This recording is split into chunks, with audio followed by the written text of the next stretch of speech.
जय हिंद विद्यार्थियों, कैसे हैं आप लोग।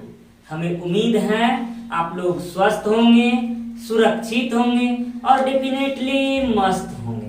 तो बच्चों, आज हम लोग आ चुके हैं फिर से एक नए प्रमेय की ओर।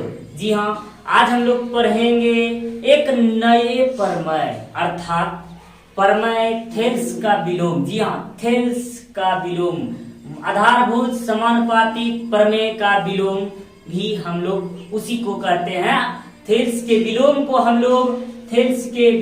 हम लोग आधारभूत समानुपातिक विलोम भी कहते हैं। थेल्स का विलोम, जिसे हम लोग आधारभूत समानुपातिक विलोम भी कहते हैं।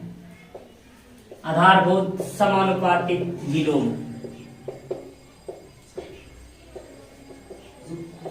आज हम इनके बारे में पढ़ेंगे।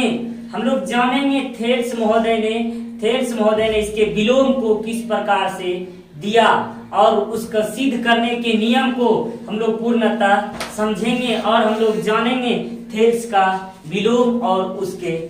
आज तो बने रहिए हमारे साथ, क्योंकि आज हम लोग पढ़ेंगे थेल्स प्रमेय के एक्सप्लेनेशन और प्रूफ पूर्णतः एक ट्रिकी वर्ड में। जी हाँ, पूर्णतः एक छोटे से ट्रिक में, कभी नहीं भूलने वाला ट्रिक। जी हाँ, मैं हूँ आपका भारती सर। एक बार फिर से स्वागत है आपका आईसीसी भारती क्लासेस में। तो बच्चों, हम लोग चलते हैं थेल्स के विलोम की ओर। सबसे पहले हम लोग थेल्स के बारे में जान लें। थेल्स कौन थे? जी हाँ, थेल्स के बारे में हम लोग पहले पढ़ ही चुके हैं। थेल्स के बारे में फिर से एक बार हम लोग जान लें। थेल्स जो थे एक यूनानी थे। जी हाँ, यूनान देश के रहने वाले थे थेल्स महोदय। यह एक गणितज्ञ थे, दार्शनिक भी थे और अनेक प्रकार के इसको उपाधि प्राप्त थी। यह दार्शनिक भी थे। जी हाँ, गणितज्ञ के साथ साथ यह दार्शनिक भी थे, जिसका जन्म, जी हाँ, थेल्स का जन्म 624 ईसा पूर्व में। जी हाँ, 624 ईसा पूर्व में हुआ था इसका जन्म। इसका जन्म जो हुआ था, इसका जन्म 624 ईसा पूर्व में, और इसकी मृत्यु जो हुई थी 547 ईस्वी पूर्व में। जी हाँ, इसकी मृत्यु 547 ईस्वी पूर्व में लू लगने से हुई थी। जी हाँ, लू लगने से, वो जो धूप की रोशनी से जो लू लगते हैं, सूर्य से आने वाले अल्ट्रावायलेट किरण से, उन कारणों से इसको मृत्यु हुई थी। जी हाँ, इसके मृत्यु का कारण जब हम लोग इसके मृत्यु का कारण बात करें तो कारण लू लगना। जी हाँ, लू लगना। तो बच्चों, आप लोगों को समझ में आ गई होगी थेल्स कौन थे। थेल्स एक यूनानी थे और यह एक गणितज्ञ और दार्शनिक थे, जिसका जन्म 624 ईस्वी पूर्व और इसकी मृत्यु जो हुई थी 547 ईस्वी पूर्व में हुई थी। और इसकी मृत्यु का कारण जो था लू लगना था। इसकी मृत्यु का कारण लू लगना था। तो बच्चों, अब हम लोग चलते हैं थेल्स प्रमेय के बारे में। हम लोग जान लेते हैं थेल्स प्रमेय। तो हम लोग थेल्स प्रमेय पर थेल्स के विलोम को ध्यान दें तो यह कहना चाहता है कि यदि एक रेखा किसी त्रिभुज की दो भुजाओं, जी हाँ, एक रेखा किसी त्रिभुज की दो भुजाओं को एक ही अनुपात में विभाजित करे तो वह तीसरी भुजा के समांतर होती है। जी हाँ, इनका कहना है कि यदि किसी त्रिभुज की दो भुजा, जी हाँ, दो भुजा, ये एबीसी एक त्रिभुज है, हम लोग देख रहे हैं एबीसी एक त्रिभुज है, और ये दो भुजा जो है एबी और एसी, ये दो भुजाएं जो है एक ही अनुपात में विभाजित करे तो वह तीसरी भुजा के समांतर होती हैं। तो इसको विभाजित करने वाले, जो भुजाओं को विभाजित करने वाले जो ये रेखा दिया हुआ है डीई, ये समांतर एसी कहना चाहता है। कहता है कि ये सिद्ध करें कि डीई समांतर बीसी है।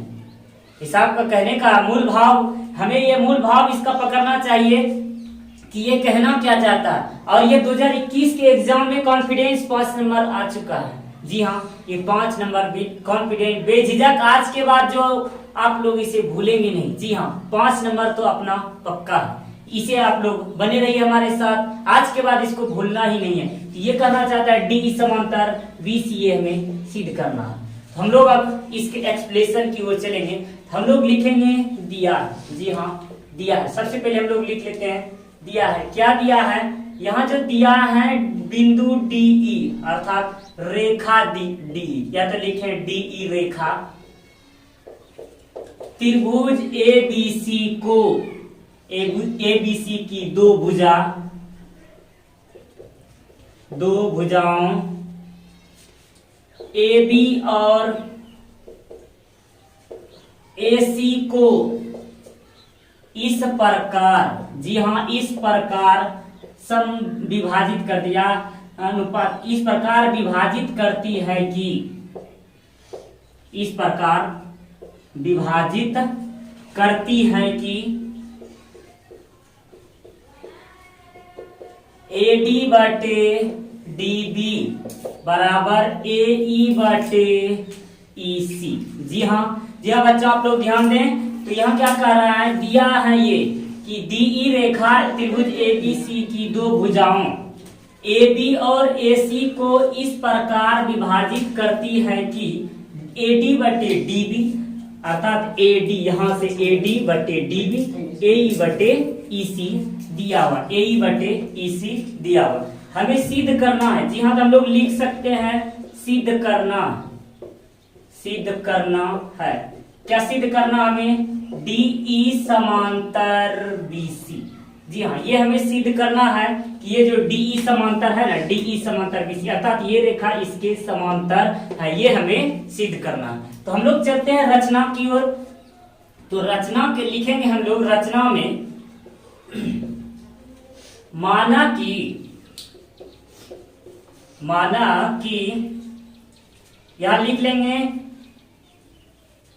एक अतिरिक्त बिंदु रेखा AC पर एक अतिरिक्त बिंदु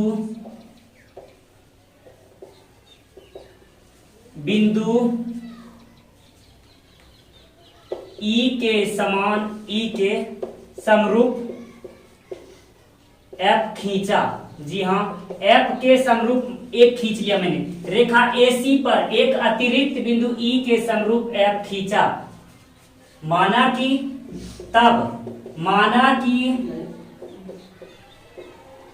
DE समांतर BC नहीं होकर DF समांतर BC है। यहां तक हमें माना कि हमने मान लिया कि DE समांतर BC है ही नहीं, हमें ये प्रूव करना है कि DE समांतर BC है। इसके अतिरिक्त E के अतिरिक्त मैंने एक बिंदु F लिया। जी हाँ, और DF को, और D से EF को मिला दिया, D से DF को मिलाया। जी हाँ, D से DF को मिलाया। तो बच्चों, आप लोग यहां तक समझ चुके हैं, आप लोग इसको लिखें। तो बच्चों, रचना और उपपत्ति इसमें इसी में लिख सकते हैं, रचना या उपपत्ति हम लोग लिख सकते हैं। यहाँ मैंने माना है कि इस तरह से इसको, अब हम लोग चलेंगे कहाँ, समानुपातिक प्रमेय से। चूंकि हम लोग पहले ज्ञात कर चुके हैं समानुपातिक, आधारभूत समानुपातिक प्रमेय से लिखेंगे हम लोग आधारभूत समानुपातिक प्रमेय से, समानुपातिक प्रमेय से अर्थात प्रमेय 6.1 से क्या हमें ज्ञात हुआ था कि भुजा अनुपातिक होती है। तो भुजा अनुपातिक होने पर इसलिए AD बटे DB बराबर AF बटे FC, इक्वेशन फर्स्ट। तो बच्चों, आप लोग यहां तक लिखें। अब हम लोग चलेंगे ऊपर से, तो यहां हम लोग देख लें,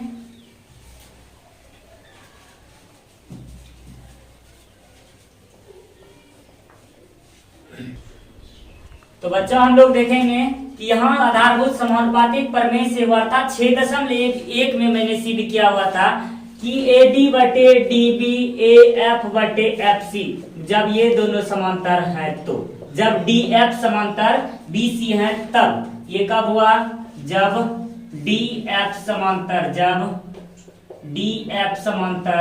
BC, जब DF समांतर BC हुआ ये, तब लिखेंगे यहाँ किंतु हमें दिया है किंतु दिया है, क्या दिया है, तो शुरू में ही दिया हुआ था AD बटे DB बराबर AE बटे EC। जी हाँ, AD बटे DB बराबर AE बटे EC। इक्वेशन फर्स्ट, जी हाँ सेकेंड, इक्वेशन सेकेंड इसको मान लेंगे।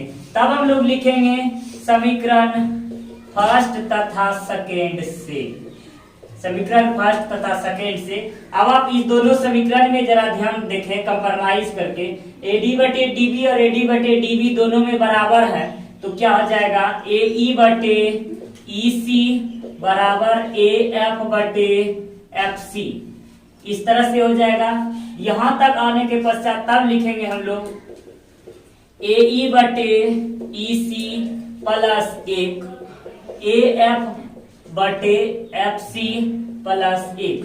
हम लोग यहाँ लिख देंगे दोनों तरफ, जी हाँ दोनों तरफ एक जोड़ने पर, एक को जोड़ने पर। जी हाँ, आप लोग जरा देखेंगे आगे चलकर ये समझ में आ जाएगा, दोनों तरफ एक को जोड़ने पर। चलिए हम लोग इसको साफ कर लेते हैं।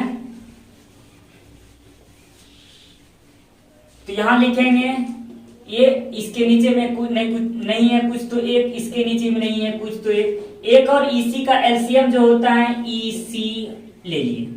EC से EC में भाग देने पर 1 equal to AE equal to AE plus EC equal to FC का एलसीएम FC AF। जी हाँ, लिख सकते हैं हम लोग, FC से कट गया AF प्लस FC। जरा आप ध्यान दें अब तो AE प्लस FC, जी हाँ AE प्लस FC, जरा ध्यान दीजिएगा AE प्लस FC। हमने बताया हुआ था किसी एक लाठी को अगर दो टुकड़ा किया जाए, मान लिया जाए AB ये लाठी है, इसको मान लिया जाए बिंदु P तोड़ दिया, जब दो बराबर भागों में विभाजित किया है AP बराबर PB हुआ, AP बराबर PB। अब ये दोनों को बराबर एक बड़ा लाठी फिर से बनाने के लिए AP प्लस PB कर देंगे, तो क्या बनेगा AB ही तो बनेगा। ठीक उसी प्रकार से यहाँ दिया AE plus EC equal to AC। जी हाँ, AC बटे EC जस्ट उसी प्रकार से AF प्लस FC। जी हाँ, जरा ध्यान दे, जरा थोड़ा सा जरा ध्यान दे गंभीर से। AF बटे AF प्लस FC, ये तो हो जाएगा फिर से AC बटे FC। बस हो गया इसका काम। अब हम लोग आ चुके हैं अंतिम छोर पर, जरा ध्यान दें फिर से। AC और AC ऊपर हैं, हम लोग वज्र गुणनखंड अर्थात क्रॉस मल्टीप्लिकेशन में पढ़ चुके हैं। जब ऊपर ऊपर बराबर है तो नीचे नीचे भी तो बराबर है, AC कैंसिल। तो इस तरह से हम लोग लिख सकते हैं, यहाँ कैंसिल करने पर यहाँ कैंसिल कर ही देते हैं, समस्या खत्म।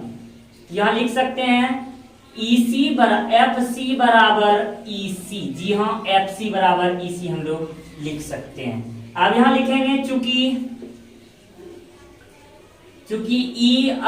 E तथा F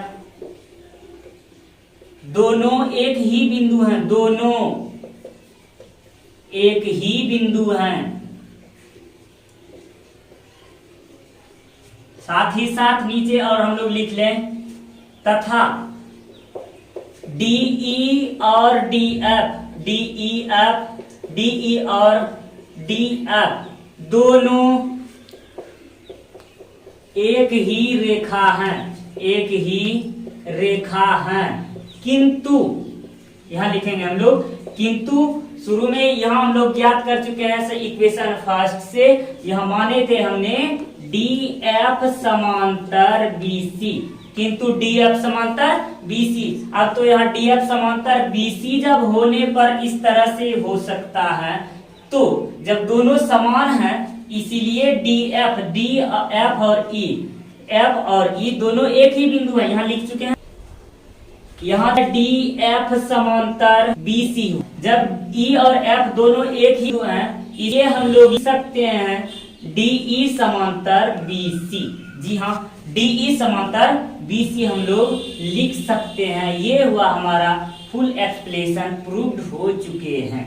जी हाँ, तो बच्चों हम लोगों ने प्रमेय 6.2 अर्थात थेल्स के विलोम को सिद्ध करने के बारे में आज की कक्षा में हम लोगों ने पढ़ा। तो बच्चों आज की कक्षा में हम लोग इतना ही पढ़ेंगे, फिर मिलेंगे अगले क्लास में। हमें उम्मीद है आप लोगों को यह क्लास अच्छा लगा होगा। तो आज की कक्षा के लिए जय हिंद, जय भारत।